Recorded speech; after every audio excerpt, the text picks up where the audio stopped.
Ladies and gentlemen, this is Joe's Classic Video Games back with another cool pinball repair video for you this evening. This is Gottlieb's System 1 pinball pool. Pinball machine. We are fixing this for a customer. I always liked this game. I like the early Gottlieb stuff. I like all the Gottlieb stuff. I just don't like pronouncing it Gottlieb, like most people do. Other than that, I really like it. We did a video where we kind of looked this thing over, put it together, got everything plugged in, figured out what the problem was. That was the first video, which was basically that the game over relay wasn't working. Did a second video where we worked all through the solenoid voltage, the bridge rectifiers, and finally figured out the problem was some bad grounding on the driver board. So if you didn't go see that, I'd learned a lot from that video while I was making it. So you would probably learn some too by watching it, hopefully. And then now we have to try to get this thing wrapped up. We're probably going to do another video where we work on the playfield a little bit, or maybe we'll do that in this one, I don't know. But basically the issues are the third display we have unplugged because it doesn't work properly. The left flipper is not working properly. We have some light bulbs not working properly. We have some drop targets dropping on their own, number 4 and number 12 for some reason. Let me show you something scary. Are you ready to see something scary? If you didn't watch the previous videos, you really missed out.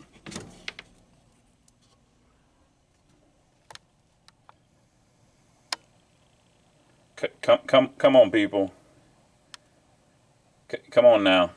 That is not how you're supposed to. People. Come on. You don't put the. I mean, a little bit of. If you've got a problem, a little bit of electrical tape is all right, but this is not. This is not a. People, you didn't repair it. Come on now. This is an assault. This thing has been victimized.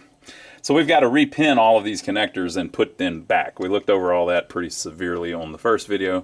We also have to work on this MPU because one of the connectors is soldered right to the board. Come on, people.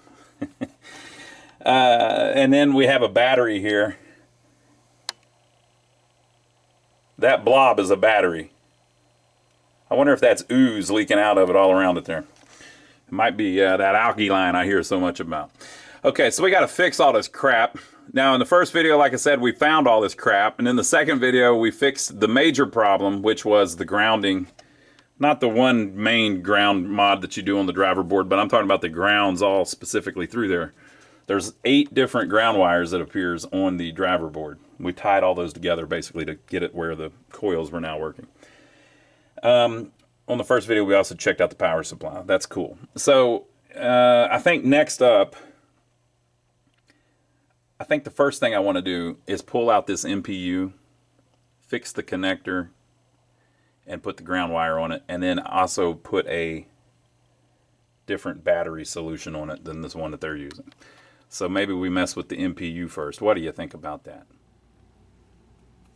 So here is the beautiful MPU board. Notice it says not used. So they had Rockwell design boards for this, but then I don't think they ever used that connection there. So first, let's get rid of this battery setup.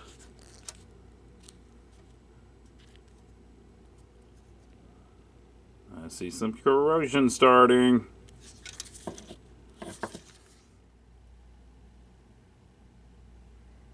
Ugh.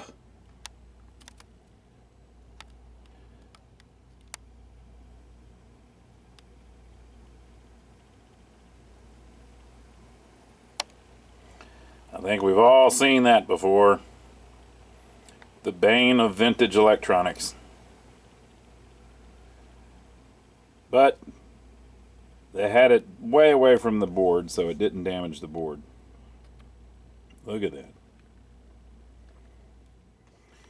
Alright, it looked pretty clean. There was a little bit of, I couldn't tell if it was corrosion or just oxidation on that one pin, but it wasn't even connected to that. That would have been from the first battery that was on there. It was connected down here. So I cleaned that up a little bit. So we're going to replace it with a button battery with this holder.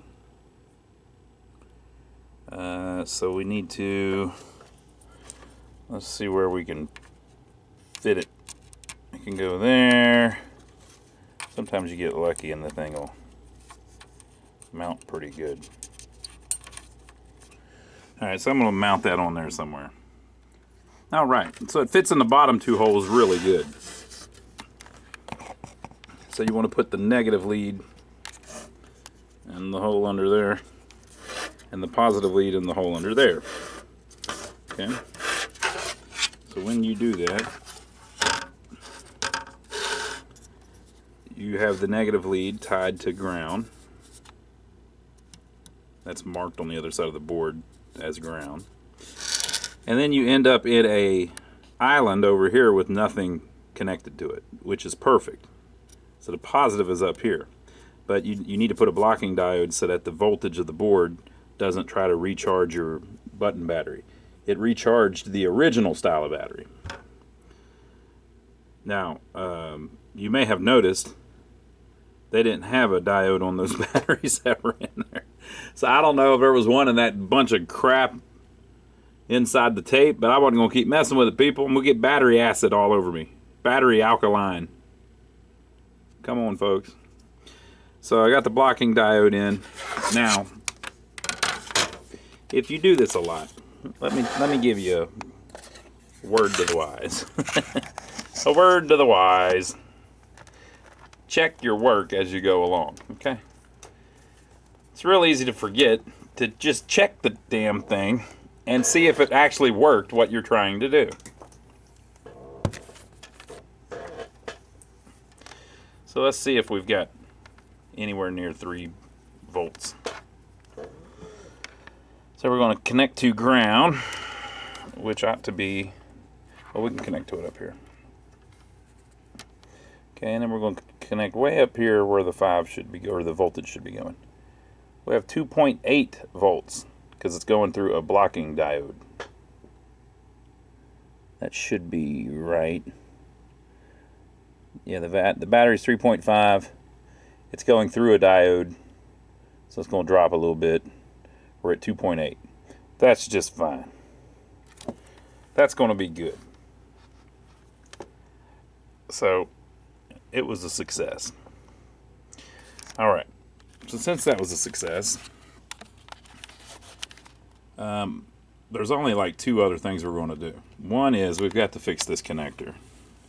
So this end has a fairly standard Molex that plugs in. This end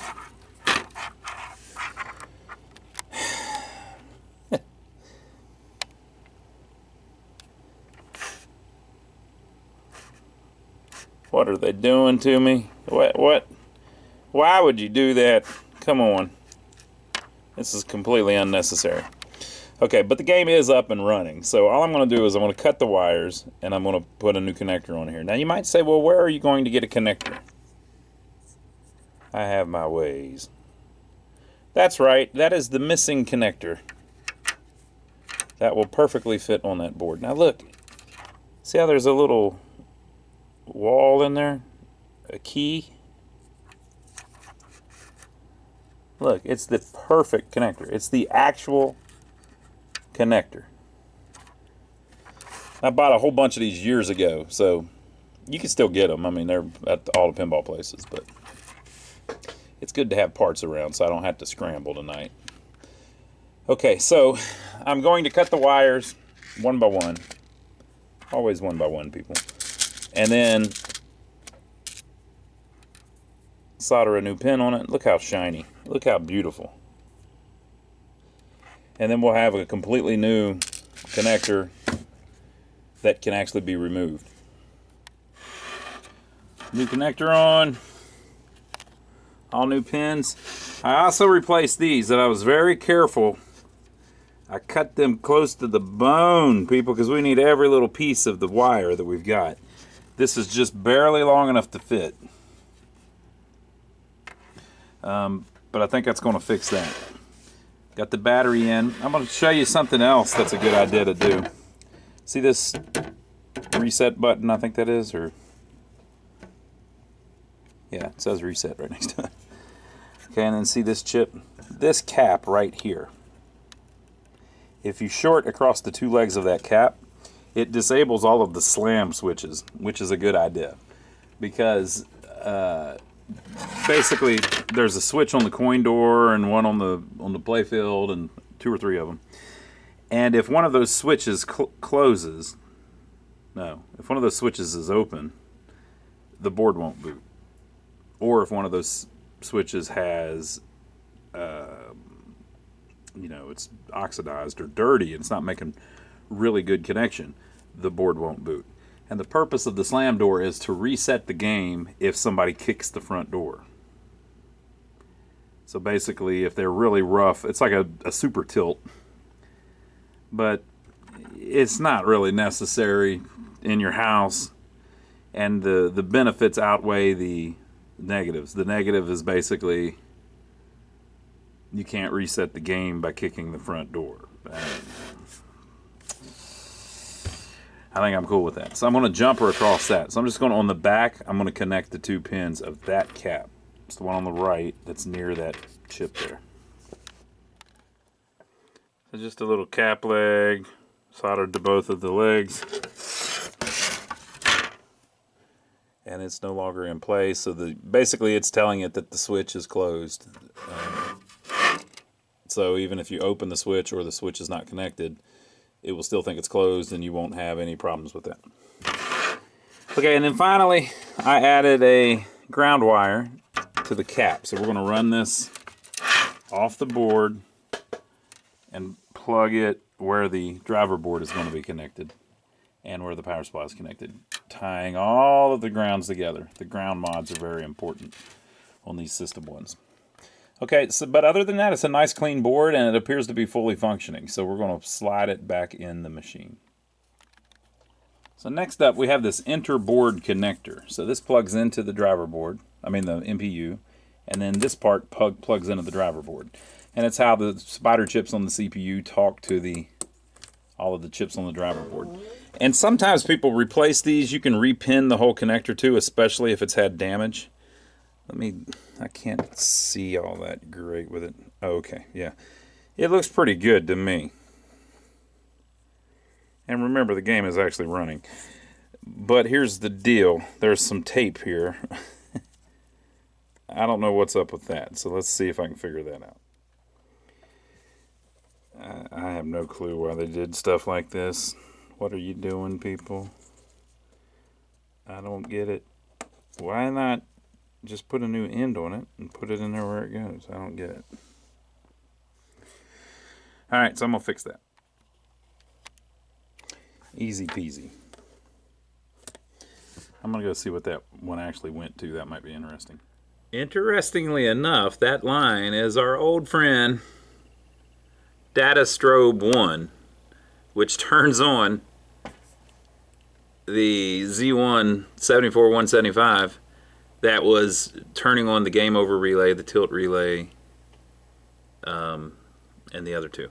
So it could be that they were chasing that down and they'd never figured out that it was a bad ground, or maybe the ground was flaky, and so they were replacing the pins on that data strobe to try to get that. It looks like they were all over the area that we've also identified was the problem. So if you didn't see the previous video, basically this chip wasn't making these fire.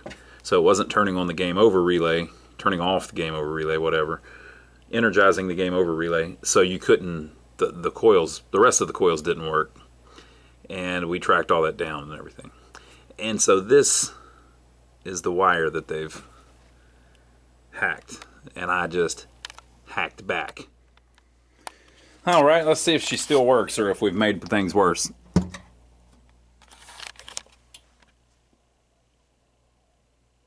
Scared you, didn't it? You were afraid, weren't you? I mean, I knew it was coming up. I wasn't worried about it. Okay, so this is very common. See all that? So if you have one of these and you do get it to boot up, and then you've got that going on, what's happening is Since we replaced the battery by cutting the old one off, that killed the memory that's retained, and then we put a new battery in. So whenever that happens, whenever it boots up, it loads just garbage into the bookkeeping stuff. So typically it should have a number stored in there that should say, like, I think it said 990,300 or something like that as the high score. Right? This light here is the high game to date light. So when it shows you that, it's showing you the high score. But the bookkeeping's all screwed up. So you need to go in there and reset it. So basically it's, instead of storing anything that makes sense to us, it's just got, instead of 990,660, it's got A24X blue stored in there, and it just doesn't display right. So we got to mess with that. I wonder if I just play a game, if it'll beat that score and then we're good. Probably not. Let's see though if it looks like it's going to kick the ball out. It did.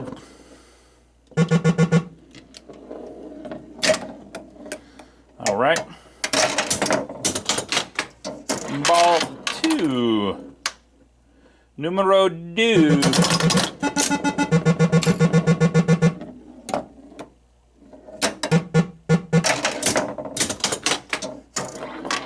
Ball 3. Have to score something, or it might give me the ball back. Okay, let's see what happens.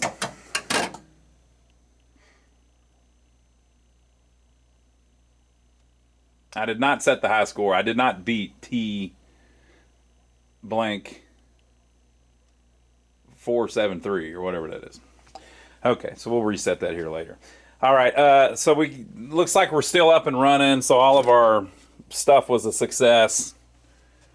I haven't attached the ground wires yet. Next up, I'm going to fix the wiring here. Now, we showed this in the first video. When you have the playfield slid out so you can work on the bottom of it, the bottom of the playfield is out about here, and it leans back. You have to make sure that line is going to be long enough, because basically we're cutting these wires shorter. I'm going to cut them way back here so I can connect them without having tape in the middle. Of course, you can put heat shrink tubing, or you can just leave it how it is. I mean, it's not the end of the world, but the customer specifically asked me if I'd fix that, so we're going to fix it. And we checked on the first video, they are long enough if you route it the right way. So we're going to carefully route it up there, and I'm just going to go through and repin that entire connector. So that's next. All right. So I cut all the crap off and wired it back the way it's supposed to be. I'll put some wire ties on there. So I checked every one of the wires with the schematic here. It marks them all. And interestingly enough, see how it says there's a number, like it'll say orange and white dash 122. The 122 is an alternate color. So that would be brown, red, red. And most of these were the first color, but if they weren't, they were the second color. So it was incredibly well documented. That's crazy that they tell you what color it is. And if, by the way, if it's not this color, it's this color. And it was right. So I went through and I redid every one of them. And then I realized that there was one that's been disconnected from the very first video. So whenever we were playing it earlier, or on the last video, that wire was disconnected, which is one of the switch wires. So it is yellow, black, black, or yellow and black, which is this one. So none of these switches could have possibly worked. They weren't plugged in. The number 13 drop target, I was noticing that some of the lights were not coming on whenever you dropped it. The number 14 drop target, and the 50-point contacts, which are the ones behind the drop targets. And then also the number 15 drop target. So 13, 14, 15 wouldn't have worked, and the 50-point contacts couldn't have worked because that wire was disconnected. But it's connected now, people. Let's see if anything acts different. Okay, our drops all came up, and I'm not getting that thing where two of them drop right now, so I don't know. Now I haven't replaced any of these light bulbs. So the one's probably out. And if you'll notice, when this one drops, that one drops. That's because it's on 3-ball instead of 5-ball.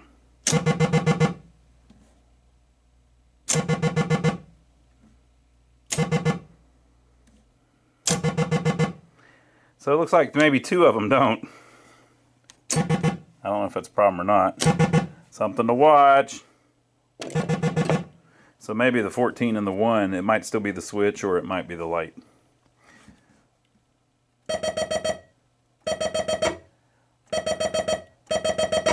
Okay, so our 50 points works now.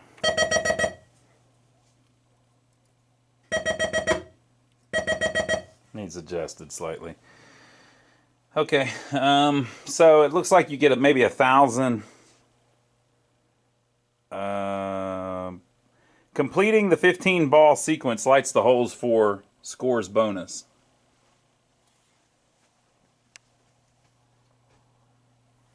Scores bonus when lit. So yeah, it must believe that that's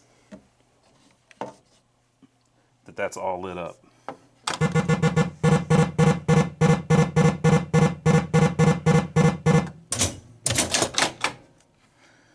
Yeah. Okay, so it looks like all the switches are working, but a couple of the light bulbs aren't. Very good.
right, folks. Joe has got the playfield all cleaned up.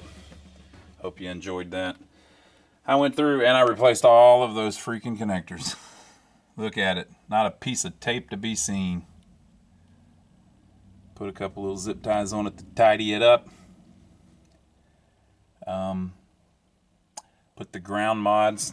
So this replacement power supply has a really good place to put one that obviously I think was probably designed just for that purpose.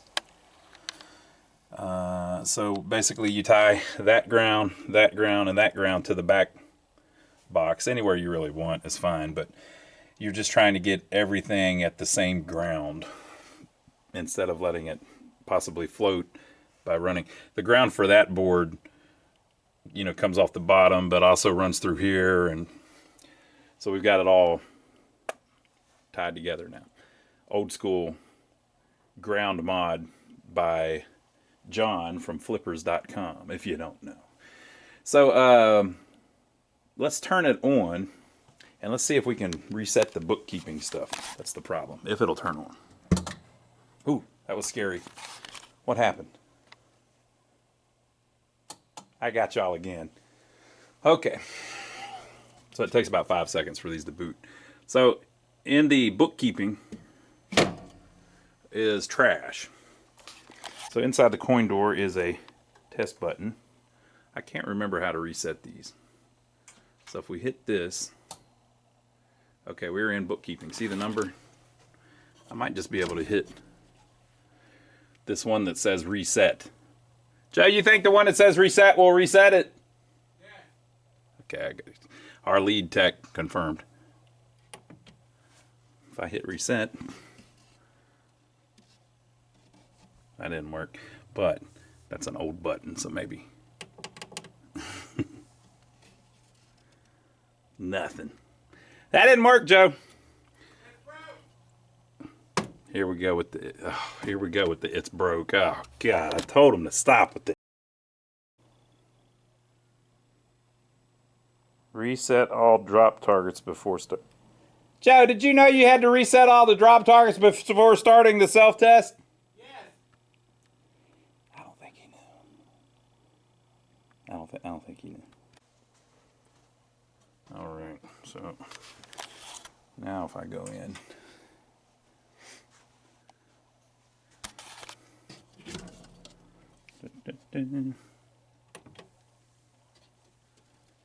Huh. Well, that would do it.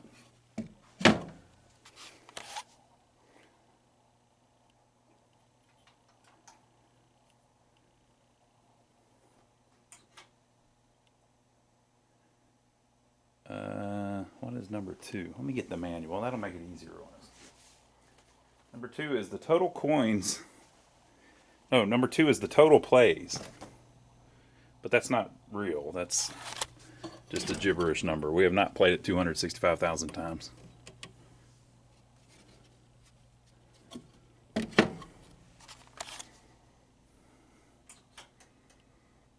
Number 3 is total replays given. They have won 386,000 games. Uh-oh. Uh-oh. Alright, it's 0 down. Now you might be saying, boy, it's complicated to reset this stuff. Well, it's because I'm holding a camera, people. Come on now. Number 4 is number of times the anti-cheat switches on the front door and the ball roll assembly have opened. So y'all cheated 555,000 times. Come on now. Look, it won't go away. There we go. Number 5. Total extra balls.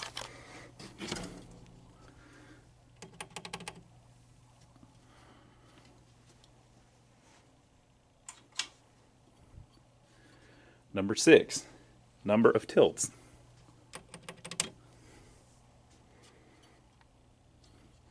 Have to keep checking. It might be I'm not holding it long enough.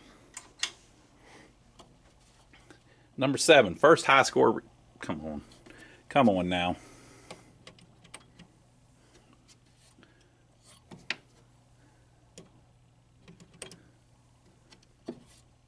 So that's adjusted to 0. But it should be 280,000.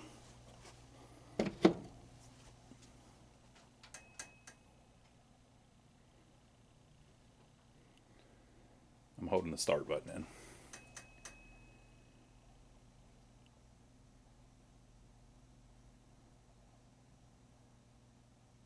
This is going to take a while. All right, folks, we've about got it. And we're down to this display. Let's see what it looks like. I plugged it back in.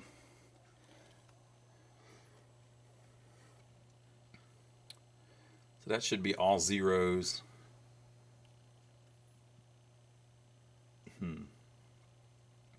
Might get lucky and it's just a dirty contact, but I doubt it.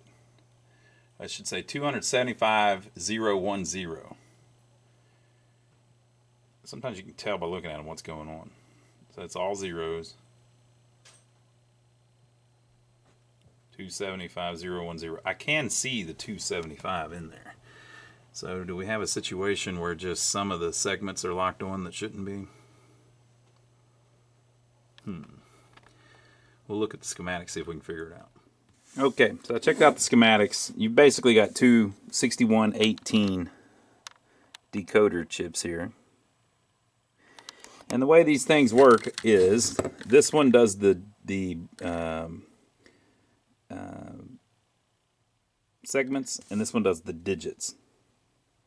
So the segments are, it gets data from the CPU telling it turn on segment A and also segment D, and then turn on segment B and then also segment C, and it strobes it in, so it's getting tons of information very rapidly. Now, with that said, this is one of the slowest pinball systems ever, but it's still, you know, hundreds of times a second or something like that.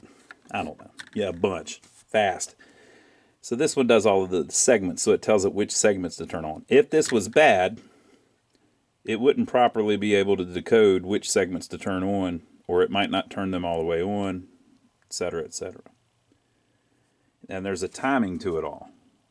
So there's strobe lines, and it has to do it while this digit is illuminated, then while this digit is illuminated, then while this digit is illuminated, and again, very, very fast. So it's, your eye sees what's left of it strobing in.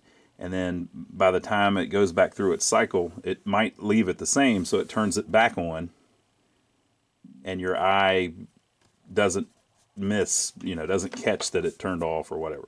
So anyway, this one does the digits. So it says it turns on whatever needs to be turned on. It could be that when there's supposed to be a 2 here and a 0 back here, that it's off, and the 0 ends up here with the 2 on top of it or something. So it could be that the digits one is messed up, but I'm going to guess it's the segment one. So I did it first. So I went ahead and swapped it out. So I pulled the old one very carefully, and then I put a socket and put a brand new one in. If this doesn't fix it, what I'll do is I'll pull this one and put this one back in. But it's a real simple board. There's not much to it. Also, these are better than the Bally displays and the Williams displays because these are Futaba vacuum fluorescent displays. They still screw up from time to time. You can get one of the heater elements in there to break. But in general, these last a lot longer.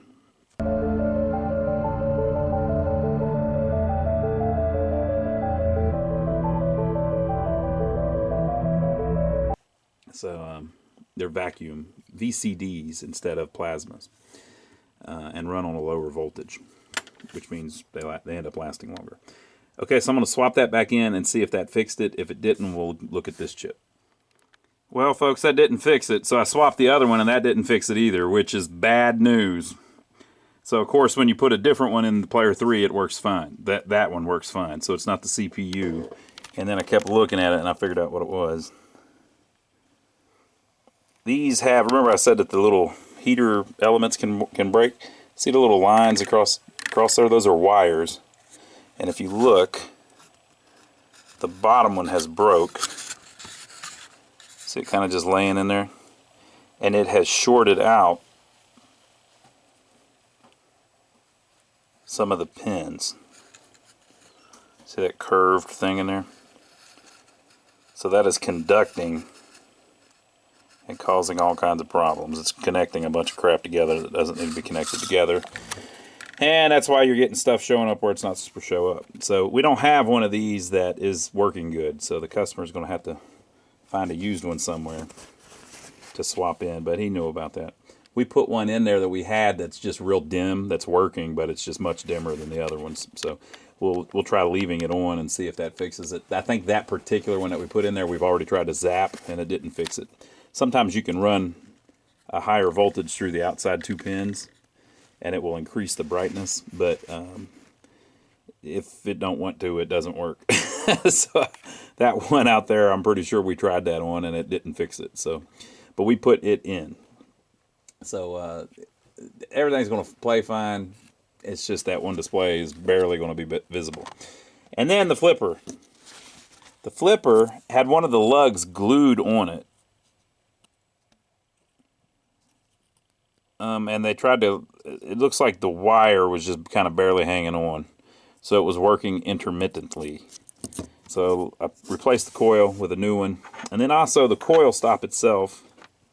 This is the tape from the lug.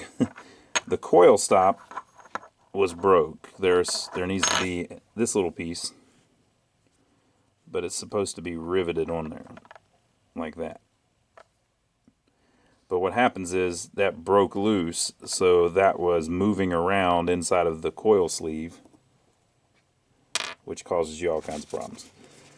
So I put a new coil stop on it, a new coil on it, and now the left flipper is working just fine. There's some drag marks on the playfield, but the flippers themselves are not doing that. So that must have been from before the last time somebody replaced the flipper bats or something. So they're not dragging at the moment, so we're good.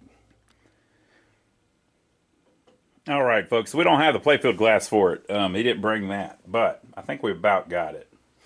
There was one other issue that we didn't film.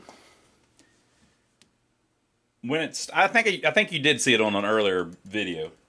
When it came up, the number 4 and the number 12 drop targets would immediately drop, but it would not turn on the light. And then you couldn't score 4 and 12 if it had done that. It didn't always do that, though. And that really screws you up, because if you can't score 4 and 12, you can't score the bonus on the playfield. So basically, if you get this bonus, it lights the scores bonus when lit light, and you can land up here in the out hole, or not the out hole, the kickouts, this one or that one, and score the whole bonus. It resets all the drop targets, and then you can do it again. So it makes the game really fun. That's one of the coolest things about it. Well, if those 2 drop targets have dropped, what happens is that switch is stuck closed when the ball starts. And so since you can't drop it, basically it can't, I'm seeing dust on the playfield. Since you can't drop it, you can't score it, and it just keeps it like that. It keeps it where basically those switches are not triggered because they're stuck closed. We had a problem with the 50-point ones too, where one of the switches was stuck closed, so we figured it out. Okay, so the 4 and the 12 were dropping on their own. Why was that? Well, each one of them is linked to the one across the playfield if it's on 3-ball. So we watched it really close, and what was happening was when they reset, number 12 was hitting the plastic, jamming into it. That's why the plastics broke, and the plastics also broke over here. Jamming into it and then falling, because the way these work is it pushes the drop target up, a spring is pulling on it, and it pulls it up over a ledge. So like number 12, for instance, comes up and then forward because the spring is pulling it forward. When you hit it with the ball, it knocks it backwards, which knocks it off the ledge, and that's why it falls, because there's another spring pulling it down. So since that was coming up and hitting the plastic, it couldn't come forward because it was stuck on the plastic. So it was going, sometimes it even looked like it was backwards or whatever, but it would go and then fall. When that one fell, it hit the switch behind it, which knocked down number 4. So that was the whole problem. So how do you fix that? We looked underneath, and basically they had the drop target assembly, the whole assembly, adjusted back in that hole so that the drop targets weren't sitting flush with the front of the hole. So what that meant was, since they were farther back, it was actually coming up underneath the plastic sometimes. So we moved that whole assembly forward. So now they're up close to the wood. And now when they come up, they never hit the plastic. So it fixed the problem. If you have it too far forward, though, what happens is when they come up, they can't pull forward with the spring up onto the little ledge of the drop target part because they hit the wood. So it's a happy medium. You got to watch what you do. So we fixed that too. We fixed the left flipper. Showed you that. Course cleaned, redid the whole playfield. You saw all that. All the coils are working. All the switches are working. There was a stuck 10-point switch up here that was making it where none of the 10-point switches worked. That worked. And then here, let me show you the coolest part. You think they're ready for this, Joe? Probably not. They're probably not ready for it.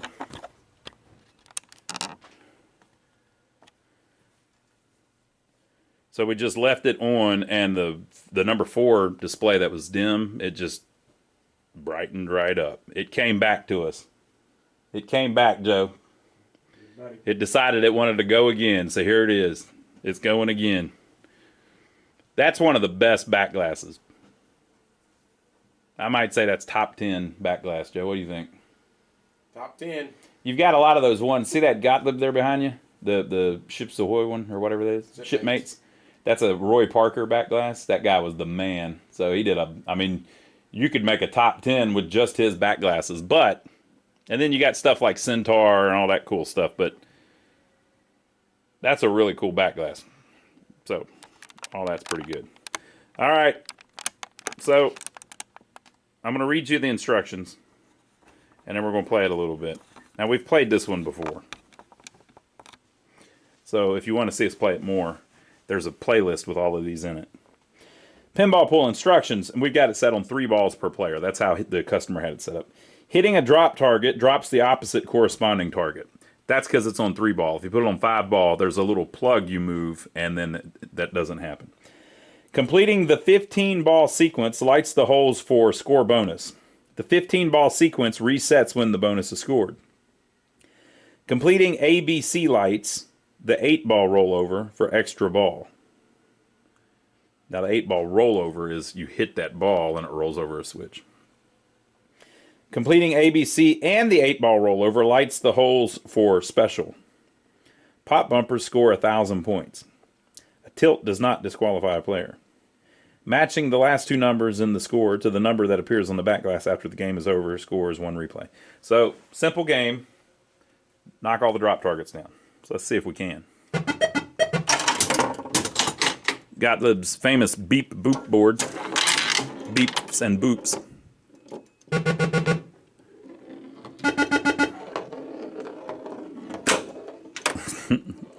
Nothing. Nothing. There's 1 or 2 actually. Oh, come on. I got 13,520 points. Look, folks, we're just getting warmed up. This is a practice run.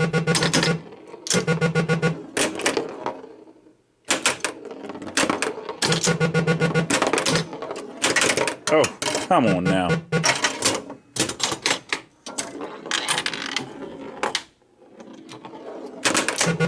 Whoa, whoa. Whoa.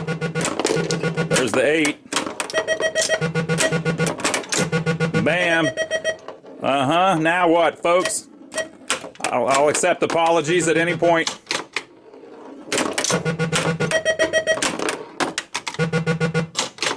Got 1 left.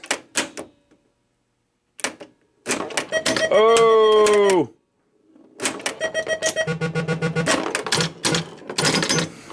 Come on, land up in there.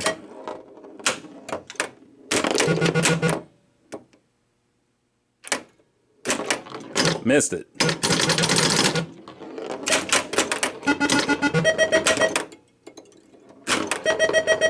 Come on now.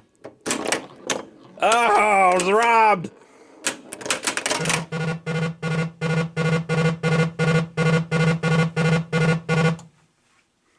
All right, so I got 163,000. We've got it set up according to the card, the replay at 280,000. So that's not bad. But, you know, we got the bonus when the ball left the play field. But if you would have landed up there, it would have done it too. So let's play one more.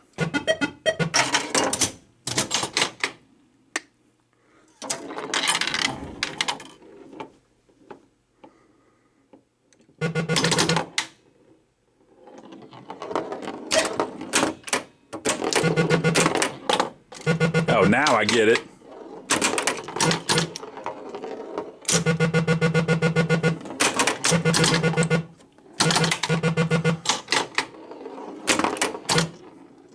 Pool games just work really well as a theme. It fell through all the drop targets. There we go. 4 times too.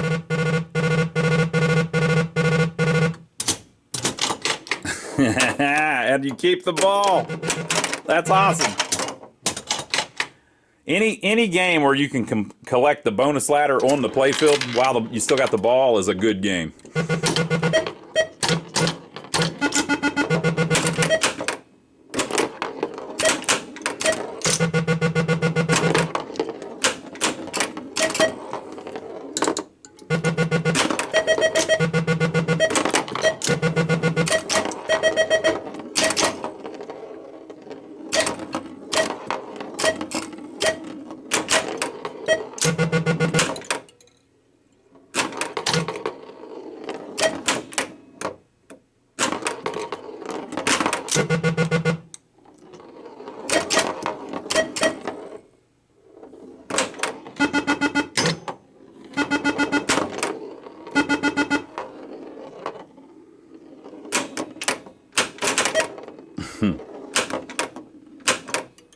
I want to see.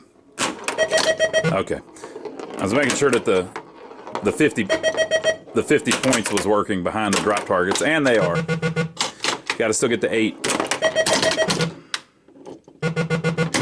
Got the ABC extra ball when lit. Missed it. Oh, come on.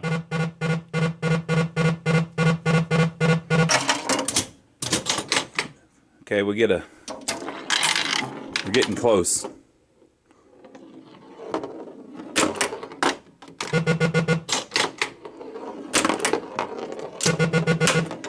Nothing. Well, there you go, folks. Awesome little game. It's not, you know, reinventing the wheel, but pool games are very fun, in my opinion. I don't know that I've ever played one that wasn't fun. We've had a bunch of them, and this is one of the cool ones. Of course, 8-ball is great. You got to think, too, this is 1978, I think, and Bally had just killed it with 8-ball. 8-ball literally was the greatest selling game ever, except for Bally's Ballyhoo, which was way back in the 1930s, so it doesn't actually even count because it's not modern era. So 8-ball, Bally's 8-ball sold more than like anything, and so Gottlieb was probably going, oh, we got to try that. Time for another pool game. Of course, they had probably made 20 of them by then themselves. So there you go. Fantastic. So that is Gottlieb's pinball pool. Had all kinds of problems with it. We was able to work through it. Repinning all those connectors took a little time, but that was cool to get done. Now we know that don't have to worry about that anymore. Finding that problem with the grounds on the driver board, that was really cool. I didn't know about all of that, but now we do. I'm glad we were able to get another display that worked. That's pretty cool. The playfield cleaned up very nice. Happy with that. Fixed the drop target thing. Oh, one last thing. All of those lights you just saw come on, those were all LEDs. You know, I'm not really a LED person myself. I like the real light bulbs. But the customer had already put LEDs in about half of it, so he brought a little bag of them and wanted to know if we'd swap them in, and we said, you know we can. No problem. So this one looks pretty good. These are Comet Pinball LEDs, the warm frosted. They look pretty good. Not really my thing, but they look pretty good. So there you go. Leave your comments down below and make sure to give us a thumbs up for taking the trouble to film it for you. And we will see you on the next video. Don't forget to check out my brother Donnie. My brother Donnie has his channel here on YouTube. It's my brother, Joey's brother. We work on arcade games, pinball machines, and jukeboxes. My brother Donnie works on old buildings, old vehicles, old farms, Today he was building some stuff on the CNC machine. He films all kinds of cool stuff. So go check him out. I'm over there with him on the channel a lot, and we will see you on the next video. This is Gottlieb's fantastic pinball pool.